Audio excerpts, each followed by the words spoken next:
കുട്ടപ്പാ, ഞാനൊരു എഴുത്ത് തരാം. നീ അത് ഇന്ന് തന്നെ മാത്യുവിന്റെ മകളുടെ കയ്യിൽ കൊണ്ട് കൊടുക്കണം. കൊടുക്കാവേ.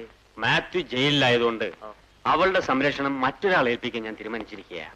മുതലാളി മനസ്സ് വെച്ചിരുന്നെങ്കിൽ മാത്യു ചായ ശിക്ഷിക്കപ്പെടുകയില്ലായിരുന്നു എന്നാണ് ജനസംസാരം. Talk of the public. എടാ, അവൻ കുറ്റം സമ്മതിച്ചില്ലായിരുന്നെങ്കിൽ വണ്ടി എടുത്ത് ചത്തവന്റെ പേരിൽ ഞാൻ ജയിലിൽ പോകുമായിരുന്നു. വണ്ടി ഓടിച്ച് ഞാനാ. എങ്കിലും എത്ര നന്നായിരുന്നു. അല്ല, കഷ്ടമായി പോയനെ. പക്ഷെ ഒരു കാര്യം ആലോചിക്കുമ്പോ പേടിയാവുന്നു മുതലാളി. എന്താണ്? മുതലാളി ചെയ്യുന്ന ഈച്ച് ആൻഡ് എവരി ട്രബിൾസിനും ജയിലിൽ കയറേണ്ടി വരുന്നത് ഇവിടുത്തെ ജോലിക്കാരാ. ഇനി ഞാൻ എപ്പോഴാ അകത്താകുന്നതെന്നൊന്ന് നേരത്തെ അറിഞ്ഞാൽ കൊള്ളാം. എടാ മടയാ, നീ എന്റെ സ്വന്തം ആളല്ലേ. നിന്നെ പോലെ എന്നോട് നന്ദിയും കൂറുമുള്ളവരെ ഞാൻ ഒരിക്കലും ചതിക്കാറില്ല. എന്റെ നന്ദിയെ കുറിച്ച് മുതലാളിക്ക് അറിയാമല്ലോ.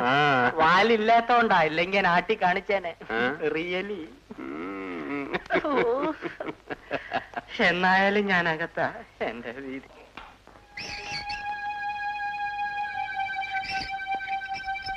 ഡി ബ്ലോക്കുകാരോട് ആഹാരം കഴിക്കാൻ പറയും.